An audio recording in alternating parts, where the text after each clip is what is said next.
US President Donald Trump has said that Russia and Ukraine would immediately start peace talks after he spoke with Vladimir Putin, despite the Russian leader rebuffing his call for an unconditional truce. Now, Trump framed the 2-hour conversation as a breakthrough on his Truth Social network after Monday's call. He said, "I believe it went very well. Russia and Ukraine will immediately start negotiations towards a ceasefire and, more importantly, an end to the war." Later, Trump told reporters in the Oval Office he thinks Putin is ready for a ceasefire.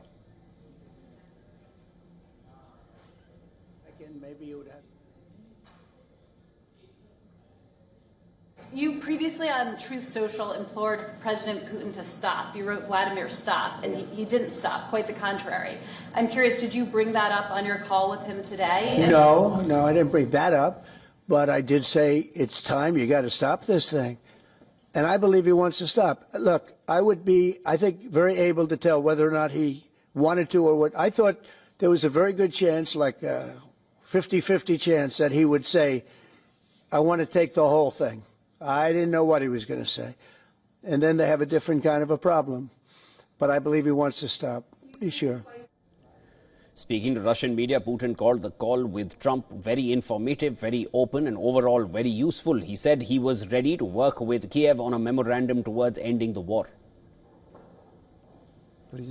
We agreed with the U.S. President that Russia will suggest and is ready to work with the Ukrainian side on a memorandum on a possible future peace treaty, which defines a number of issues, such as the principles of settlement, the terms of a possible peace agreement, and so on, including a possible ceasefire for a certain period of time, if the appropriate agreements are reached. The Russian president added that both Moscow and Kiev should show maximum effort to find compromises that would suit all sides. The Kremlin said Putin and Trump did not discuss a timeline for a ceasefire in Ukraine. And Kremlin aide Yuri Ushakov said that Trump and Putin are both in favor of meeting in person and will assign their teams to work on preparing a meeting, but no venue has been agreed. Ukrainian President Volodymyr Zelensky spoke to Trump both before and after the Putin call, urging the US president to toughen sanctions against Russia if it refused a ceasefire. I asked him before his conversation with Putin not to make decisions about Ukraine without us.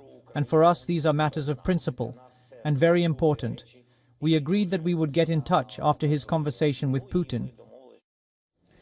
Zelensky also ruled out withdrawing troops from parts of eastern and southern Ukraine under Kiev's control, rejecting demands put forward by Russia for ending its invasion. European nations, meanwhile, backed Kiev's calls for Western sanctions against Russia to be toughened if it does not agree to a ceasefire quickly after the Trump-Putin call.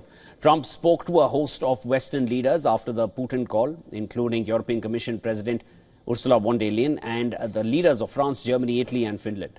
Meanwhile, according to both Trump and Italian Prime Minister Giorgia Meloni, Pope Leo XIV has offered to host the Russia-Ukraine talks at the Vatican, although the Vatican did not confirm the Pope had made such an offer.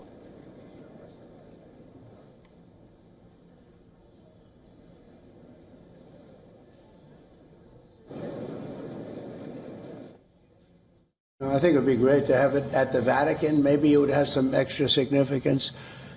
And I saw that it was discussed yesterday, so I thought, and people told me that they'd be honored to do it. I would imagine they would be. So, no, I think it would be maybe helpful. Now, earlier today, I had spoken with Lieutenant Colonel Daniel Davis, who gave his assessment on the talks between US President Donald Trump and Russian President Vladimir Putin. He also drew out a stark contrast in how the two leaders are viewing the end of these talks or the consequences of them, implications. Take a look at what Daniel Davis had to say. Without question, Trump was a lot more optimistic than Putin was. But we also have to understand that the Russian side has not changed at all since before Trump came into office, really going back to June of last summer when Putin made a very direct and overt statement of here's what will end the war. Not a ceasefire, but an end to the war, a complete and total cessation. And those conditions have not changed since. They didn't change before this call. They didn't change after this call. You look at what Putin said very clearly. He said, yeah, we'll talk about the end of the war and maybe even a ceasefire if conditions are met.